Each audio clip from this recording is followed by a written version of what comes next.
आज हम पुनरावृत्ति लर्नर्स कोड को कमेंट की करेंगे, जिसके अंतर्गत ये प्रश्न है। प्रश्न 1, निम्नलिखित तत्सम शब्दों के तद्भव रूप लिखिए।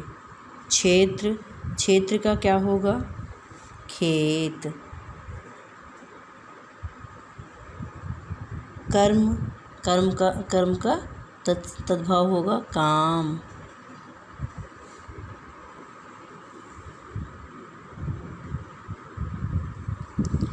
कोकिला, कोकिला का तत्सम का तद्भव होगा कोयल।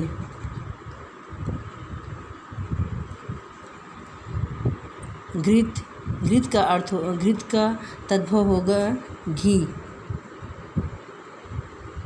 कुंभकार, कुम्हार।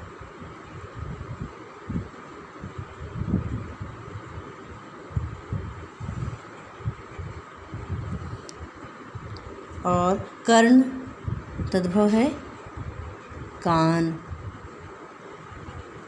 यहाँ देखिए, ऊंचा, ऊंचा का होगा उच्च, ऊंचा, ऊंचा। यत्न, जतन। अक्षी, अक्षी आँख। ठीक है बच्चों, देखो अब करते हैं प्रश्न दूसरा है, नीचे लिखे विदेशी शब्दों के आगे उनकी भाषा का नाम लिखिए। टिकट, पहला शब्द क्या है? टिकट। टिकट किसका है? अंग्रेजी का। आगे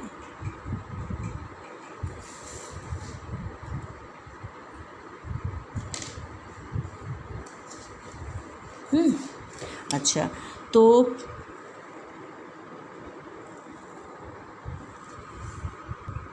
तोप है तुर्की भाषा का शब्द। आगे देखिए, चश्मा, चश्मा है फारसी शब्द है, फारसी। और औरत, औरत जो है वो है अरबी शब्द है। यहाँ देखिए अरबी। तेल हिंदी है।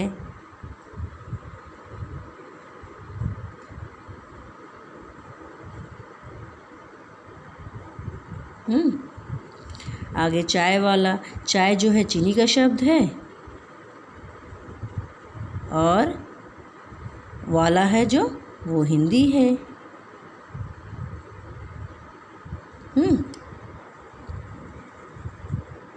ठीक है, इसलिए हमने यहाँ पे 2 कर दिए हैं। अच्छा, आगे देखिए, नीचे लिखे शब्दों में रूट, यौगिक और योग रूट छांटिए। देखिए बच्चों, प्रश्न नंबर 3, नीचे लिखे शब्दों में रूट, यौगिक, योग रूट छांटिए। अब ये रूट कौन से होते हैं? रूट शब्द वे होते हैं जिन शब्दों का अगर हम खंड खंड कर दें तो कोई अर्थ प्रकट नहीं होगा। जैसे जिसका खंडन नहीं, जिस शब्दों को टुकड़े नहीं किए जा सकते या जिनको बांटा नहीं जा सकता। जैसे घोड़ा, घोड़ा को अगर घो धन जमा आड़ा कर देंगे तो कोई अर्थ हमें नहीं मिलेगा, तो ये क्या होगा? ये रूट शब्द है।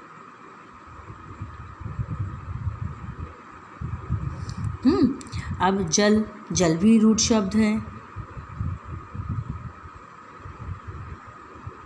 अब देखिए, पुस्तक और पुस्तकालय, पुस्तकालय जो है वो है यौगिक शब्द है, क्योंकि अगर इन दोनों को अलग अलग कर दिया जाए, जैसे पुस्तक धन आलय, तो दोनों का अलग अलग करने पर भी अर्थ की प्राप्ति हो रही है, इसलिए ये यौगिक शब्द है।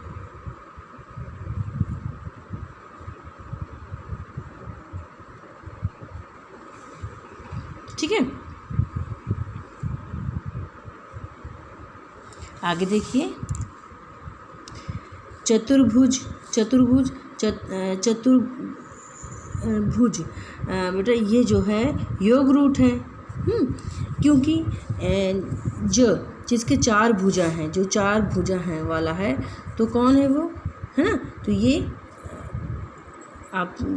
तो ये क्या है, योग रूट है।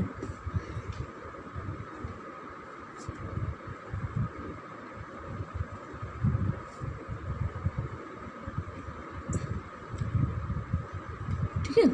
दूध वाला, तो देखिए दूध जमा वाला का कोई अर्थ नहीं होता है ना। ये भी यौगिक है, योग रूट है। दूध वाला समझ में आ रहा है ना कि किसके लिए कहा जा रहा है, कि जो दूध बेचता है उसके लिए कहा जा रहा है ना।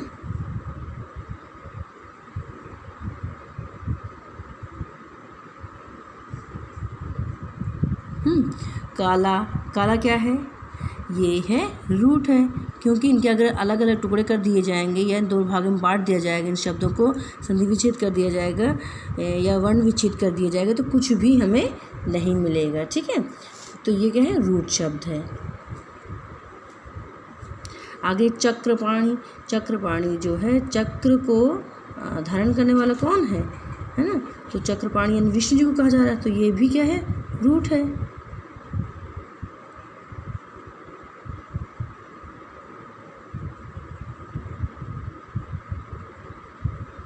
यौगिक रूट है।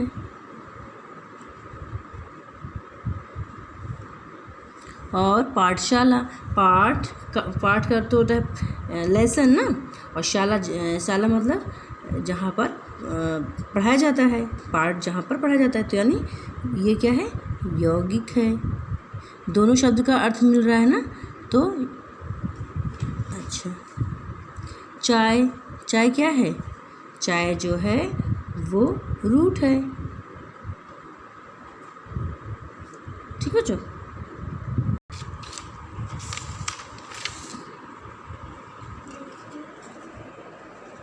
प्रश्न नंबर 4, नीचे दिए गए प्रश्नों के उचित विकल्प छांटिए। प्रश्न है क, शब्द कितने प्रकार के होते हैं। तो इसका उत्तर होगा, शब्द 2 प्रकार के होते हैं, सार्थक शब्द और निरर्थक शब्द। प्रश्न ख देखिए, जमाता का तत्भव रूप है क्या। दामाद, पहुना, दामाद, जमाई, मेहमान, क्या होगा, दामाद। आगे देखिए, अपील किस भाषा का शब्द है। पहला इसका ऑप्शन है अरबी फारसी, दूसरा पुर्तगाली, अंग्रेजी और जापानी। तो अपील किसका होगा, अंग्रेजी का। अब देखिए, रोटी शब्द है क्या, रूट है, यौगिक है या योग रूट है। तो बच्चों, रोटी के शब्द को टुकड़े नहीं किए जा सकते, तो खंड नहीं किए जा सकते, तो क्या है, ये रूट है। कोई अर्थ नहीं मिलेगा ना फिर। निर्जन शब्द में उपसर्ग है, कौन सा है बताइए। तो फिर रा कहाँ से आया, हाँ। दूसरा देखिए निर, तीसरा देखिए निज और चौथा है निर्ज। तो कौन सा होगा, निर है ना।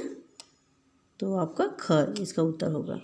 अब देखिए अध्यक्ष शब्द में उपसर्ग है, तो क्या है बताओ, अ या आ हाँ, या अधि या अध। तो क्या होगा इसमें बच्चों, इसमें होगा आपका अधि। ठीक है। प्रश्न 5 है, निम्नलिखित उपसर्गों की सहायता से शब्द बनाइए। अब है यहाँ पर अ का जो है निषेध के अर्थ में प्रयोग होता है। और आ से बनने वाले शब्द कौन से हैं, जैसे अमोल,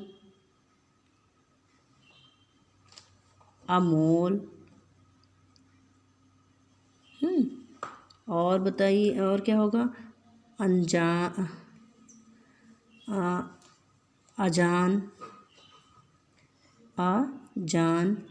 और आघात।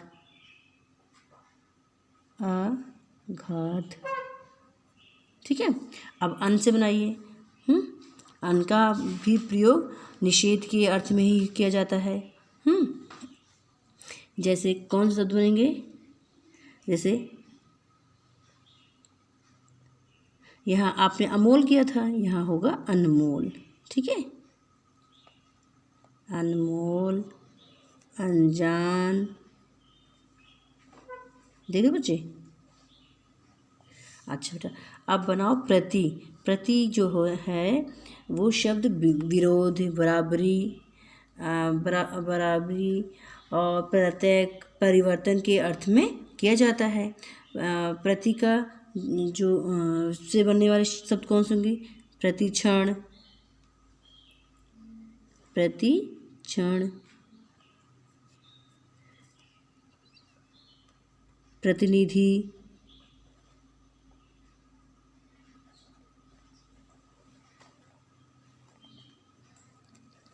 प्रतिकार, प्रतिकूल। बहुत सारे शब्द इससे बनते हैं, इसी उपसर्ग से। अच्छा, अब देखिए सम। सम का जो अर्थ होता है पूर्णता के अर्थ में लिया जाता है या संयोग के अर्थ में लिया जाता है। इससे बनने वाले शब्द कौन से हैं? संकल्प, यहाँ पे कल्प, संकल्प।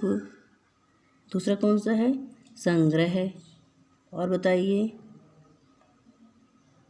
जो सम उपसर्ग से बन रहा है, संतोष।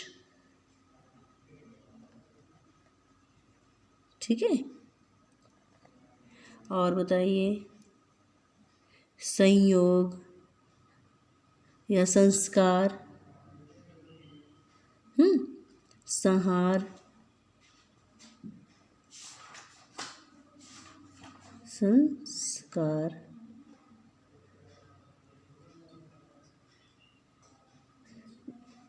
जो सम उपसर्ग से बनते हैं। अब देखिए तीसरा, क्या ये पांचवा कौन सा है? सु।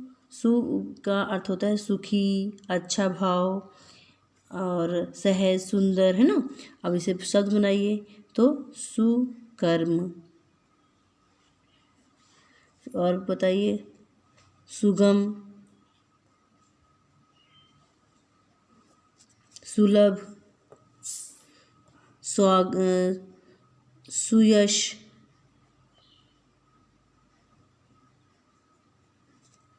और बताएं, सुजन आदि। अब अभी से बनाने वाले शब्द बताइए। अभी से कौन से बनते हैं? जैसे अभिमान,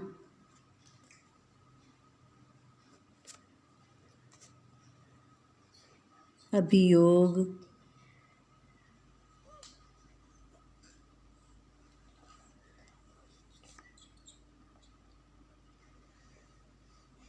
अभिलाषा, लाशा आदि। बच्चे, इस प्रश्न में आपको क्या करना है? नीचे लिखे शब्दों से उपसर्ग अलग करने हैं। तो देखिए उपसर्ग क्या है इसमें? पराजय। पराजय का क्या होगा? पर जमा, इसे पर है ना, पर जमा जय, या इस तरह से भी कर सकते हैं। अध कचरा, अध जो है उपसर्ग है और कचरा जो है मूल शब्द है। ठीक है, उत्सर्ग तो उत्कर्ष जो है उत, और कर्ष जो है इसका मूल शब्द है। सम्मान, सम जो है उपसर्ग है और मान, मान जो है इसका मूल शब्द है। और अभिलाषा तो अभी जो है उसका उपसर्ग है और लाशा ये मूल शब्द है।